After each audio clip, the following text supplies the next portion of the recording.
শিয়ালদা শাখার আরও দুটি নয়া রুটে এসি লোকাল ট্রেন 9টা 48 নাগাদ শিয়ালদা স্টেশন থেকে কৃষ্ণনগরের উদ্দেশ্যে প্রথম এসি লোকাল ছেড়ে যায়। অন্যদিকে রানাঘাট থেকে বনগাঁ হয়ে শিয়ালদায় আসে আরেকটি এসি লোকাল। এতদিন শীততাপ নিয়ন্ত্রিত এক্সপ্রেস ট্রেন চড়েছে সাধারণ মানুষ। প্রথমবার এসি লোকাল ট্রেন চাপতে পেরে উচ্ছ্বসিত যাত্রীরা। যাত্রীদের চাহিদা মেটাতে আগামী দিনে আরও একাধিক এসি লোকাল চালানোর পরিকল্পনা ইস্টার্ন রেলওয়ে। ব্যুরো রিপোর্ট, বাংলার বার্তা নিউজ। আমি ডাক্তার ঘোষ, আমার কোলে মার্কেটে আমার চেম্বার, আমি মধ্যগ্রাম লোকালে আসলাম। এটা পেয়ে খুবই খুশি এবং রেগুলার আসবো এবং ভালো হচ্ছে, খুব ভালো। আমি বেলঘরিয়া যাব, খুব ভালো লাগছে, এই প্রথম পেলাম। Thank you so much. রেলমন্ত্রীকে আমি অসংখ্য ধন্যবাদ জানাই। এটা আমরা অনেক দিনের আকাঙ্ক্ষা ছিল, আমাদের ফুলফিল হয়েছে। Thank you so much. খুব ভালো লাগছে, খুব ভালো লাগছে। হ্যাঁ হ্যাঁ হ্যাঁ, বনগাঁ, আমি ঠাকুরনগর থেকে আসছি। আমি বনগাঁ থেকে এসেছি। কেমন লাগছে? খুব ভালো, খুব ভালো, মানে খুবই সুন্দর, খুব আরামের ট্রেন। আর 100 কোটি টাকা ভাড়া নিয়েছে বনগাঁ থেকে শিয়ালদা অবধি। আর এরপর যদি বনগাঁ থেকে একটা উত্তরবঙ্গ ট্রেন দেয়, আর একটা যদি আপনার দীঘা ট্রেনটা চালু করা, যদি যত শিগগির যদি চালু হয় খুব ভালো লাগবে আমাদের।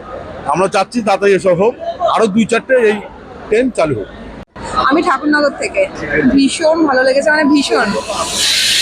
আর মানে আমাদের বনগাঁ থেকে এসি ট্রেন তো খুব আনন্দেরই একটা ব্যাপার। মানে আগে তো আমরা দূরপাল্লার ট্রেনে সব এসিতে যেতাম, এখন বনগাঁ থেকে আমরা আসবো শিয়ালদা এসি ট্রেন, এটা ভেবে ভীষণ মজা হচ্ছে।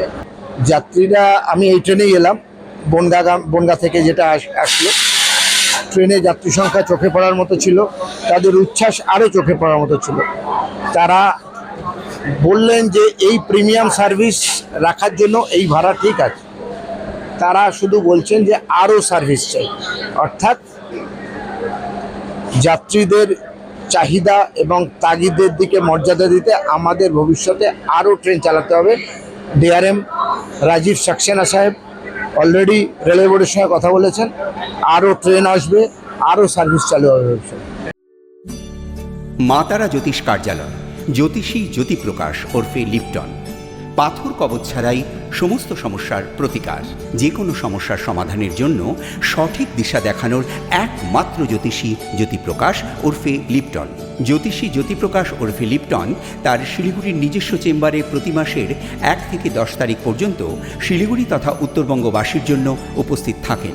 প্রতি মাসের 1 থেকে 3 তারিখ তিনি জনসাধারণের সেবামূলক উদ্দেশ্যে বিনামূল্যে সকলের জন্য সুপরামর্শ দেন।